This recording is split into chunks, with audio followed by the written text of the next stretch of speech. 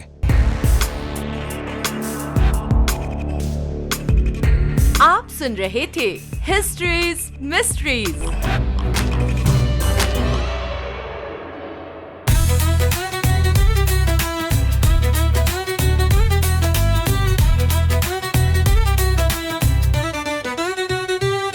For sales, marketing and brand promotions, write to us on Radio Manu at manu.edu.in. So join the wave, come along for the ride. Radio Manu 90.0 FM, we're by your side.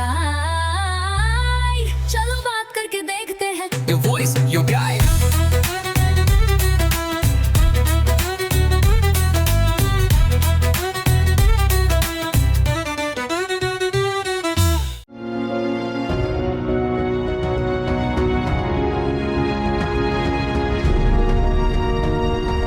آپ سن رہے ہیں اردو نامہ، radio مانو 90.0 FM کا Urdu culture شو.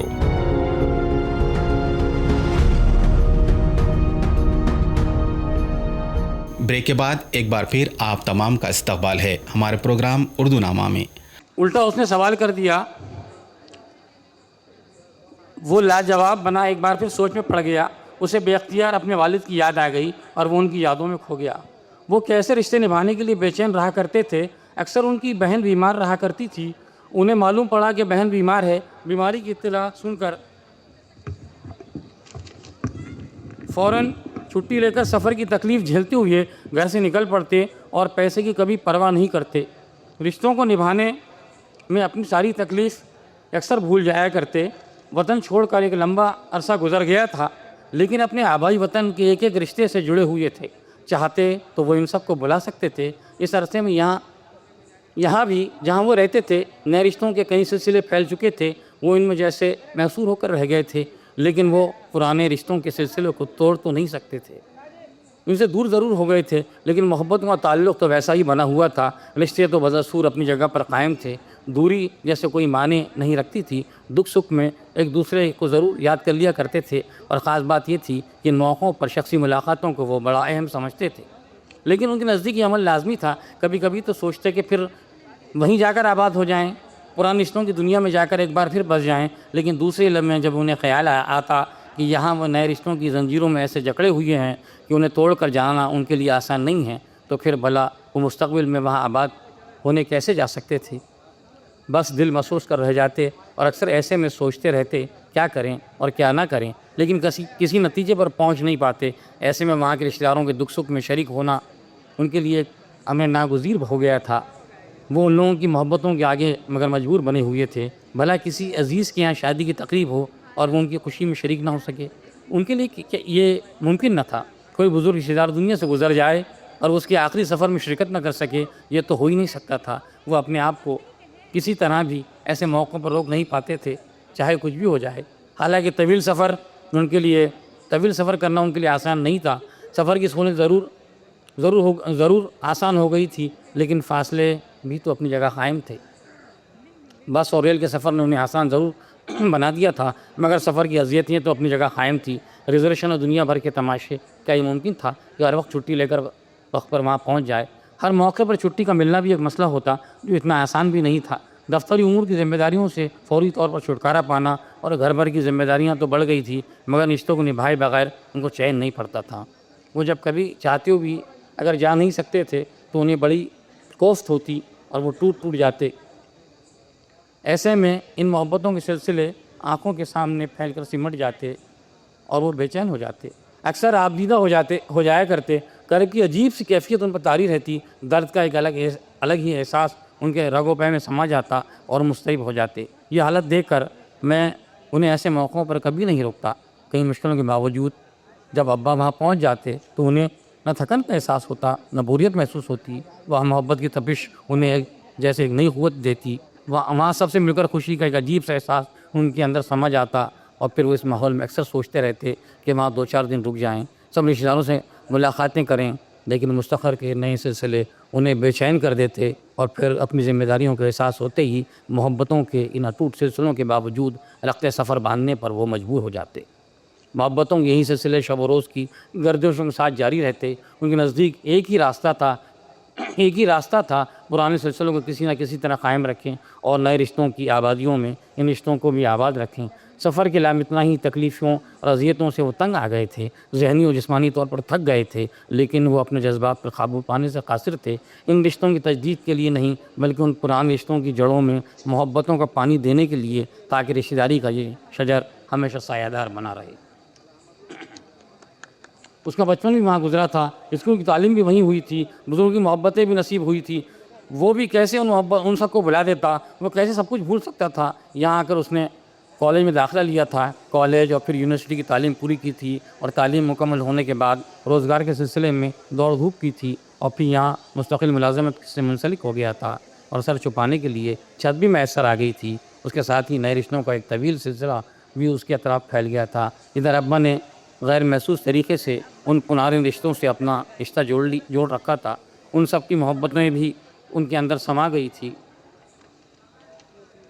اور وہ ان سب میں ایسا مصروف اور منہمک ہو گیا تھا کہ ان رشتوں کی محبتیں اسے یاد آتی، لیکن وہ ایک ٹیس سے کسک محسوس کر کے بس اندر ہی اندر خاموش رہ جاتا، لیکن درد کی شدت کا احساس کبھی کبھی جاگوزی ہو جاتا تو وہ ان نئے رشتوں کے سلسلوں میں گر جاتا۔ ایسے میں اسے کہاں فرصت ہوتی کہ پرانے رشتوں کو یاد کرتا، لیکن ان کے دکھ سکھ میں شریک ہونے کی کوشش وہ لازمی طور پر کرتا آیا تھا۔ دراصل اس کے والد نے اپنی بے چینیوں کو اس کے اندر منتقل کر دیا تھا۔ شدید جذبات کی شدت کی آگ میں وہ محبت کی تپش محسوس کرتا، اس لیے تو ہر کسی کے دکھ درد پر تڑپ جایا کرتا، ان کی خوشی میں شریک ہونے کے لیے بے چین ہو جاتا۔ اکثر رشتہ دار بھی اسے اپنے غم و خوشی میں شریک ہونے کی امید کرتے۔ اس طرح غیر محسوس طریقے سے ان سارے رشتوں کی جڑوں سے اس نے اپنے آپ کو جوڑ رکھا تھا، لیکن آج اس کے بیٹے نے انتہا کر دی تھی، یہ کہہ کر اخلاق کی ساری حدیں ختم کر دی تھی۔ دراصل یہ نسل اخلاق و آداب، تہذیب و روایت کی پاسداری جیسے جانتی ہی نہیں ہے۔ رشتوں کی اہمیت اور ان حدود کو وہی سمجھتے ہیں جو اس کا اہتمام کرتے ہیں، ورنہ ان کے منہ میں جو آیا بغیر سوچے سمجھے کہہ دیا۔ احساس نام کی کوئی چیز سے جیسے ان کا واسطہ نہیں پڑا ہو، ان کے نزدیک جذبات کی کوئی اہمیت نہیں ہے۔ ٹیکنالوجی کی ترقی نے سہولتوں کی ایک نئی دنیا ضرور آباد کر دی ہے، لیکن وہیں اس چیز نے آدمی کی بے حسی کو اس قدر بڑھا دیا ہے کہ اسے سوائے اپنے کوئی نظر نہیں آتا ہے۔ وہ اپنے وجود میں محدود رہنے کا چلن بھی جیسے عام ہو گیا ہے، تو پھر ان کے لیے رشتے ناتے اور ان کی محبتوں کی تپش کیا معنی رکھتے ہیں۔ لیکن وہ تو ان تمام رشتوں سے جڑا ہوا تھا جو اس کے ابا چھوڑ کر گئے تھے۔ شاید ان سب سے غیر محسوس طریقے سے انہوں نے اپنی زندگی میں اسے جوڑ دیا تھا۔ کیا میں اپنے بیٹوں کو ان رشتوں سے جوڑنے میں ناکام رہا ہوں؟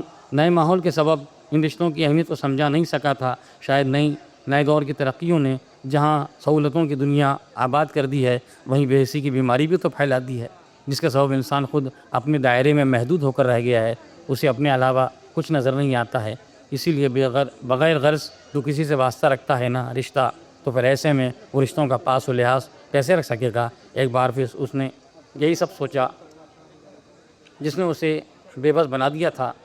معاً اسے ماضی کا ایک واقعہ یاد آ گیا، جب محبتوں کا ایسا ہی ایک سلسلہ درپیش تھا، جب اچانک اسے اطلاع ملی کہ اس کی چہیتی چچی دنیا سے رخصت ہو گئی ہے، لیکن وہ وقت پر پہنچ نہیں سکتا تھا۔ وہاں جانے کے لیے کوئی راس بس یا ٹرین نہیں تھی، نہ آمد و رفت کا کوئی ذریعہ سامان کے وقت پر پہنچ جاتا۔ جب اتنی سہولتیں نہیں تھیں، سفر کی بہت تکلیف تھی، اس کے باوجود وہ جانے کی کوشش میں لگا رہا کہ کسی طرح وقت پر پہنچ جائے۔ اس نے لینڈ لائن فون پر بات کی، اپنے ججزات بھائی بہنوں سے اپنی مجبوری ظاہر کی، لیکن اسے تسلی نہیں ہوئی۔ انہیں دلاسا ضرور دیا اور سفر کی تیاری اور ریزرویشن وغیرہ میں وقت لگ گیا۔ آنکھوں کے سامنے چچی کا مسکراتا چہرہ تھا، وہ کس قدر محبت کرتی تھی، کس طرح ٹوٹ کر چاہتی تھی۔ ان کی سرپرستی اسے بچپن سے حاصل رہی تھی۔ یہ الگ بات تھی کہ اپنی مجبوریوں کے سبب سب کو ایک دوسرے سے الگ کر دیا تھا۔ برسوں بیت گئے، ملنا مشکل ہو گیا، مگر جب بھی بیماری کی خبر آتی تو ان کی مزاج پرسی کا پروگرام بناتا، ملنے کے لیے جانے کی کوشش کرتا، اور عین وقت پر کوئی ارجنٹ کام نکل آتا تو وقت پر پہنچ نہیں پاتا اور وہ آبدیدہ ہو کر رہ جاتا۔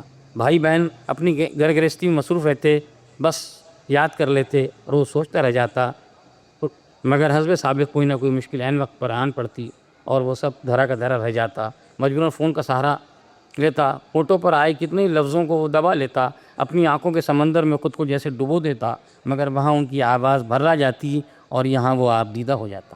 دوستو اب وقت ہو چلا ہے ایک بریک کا. بریک کے بعد یہ سلسلہ جاری رہے گا.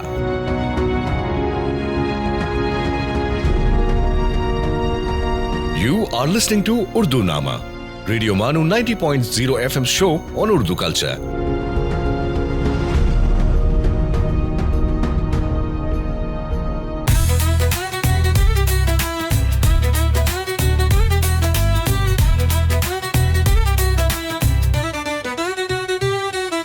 آپ سن رہے ہیں ریڈیو مانو 90.0 FM, ایک community radio station. So join the wave, come along for the ride. Radio Manu 90.0 FM, we're by your side. چلو بات کر کے دیکھتے ہیں. Your voice, your guide.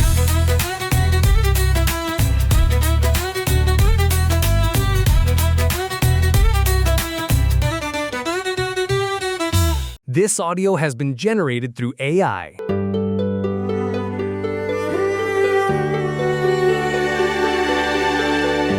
Let's listen to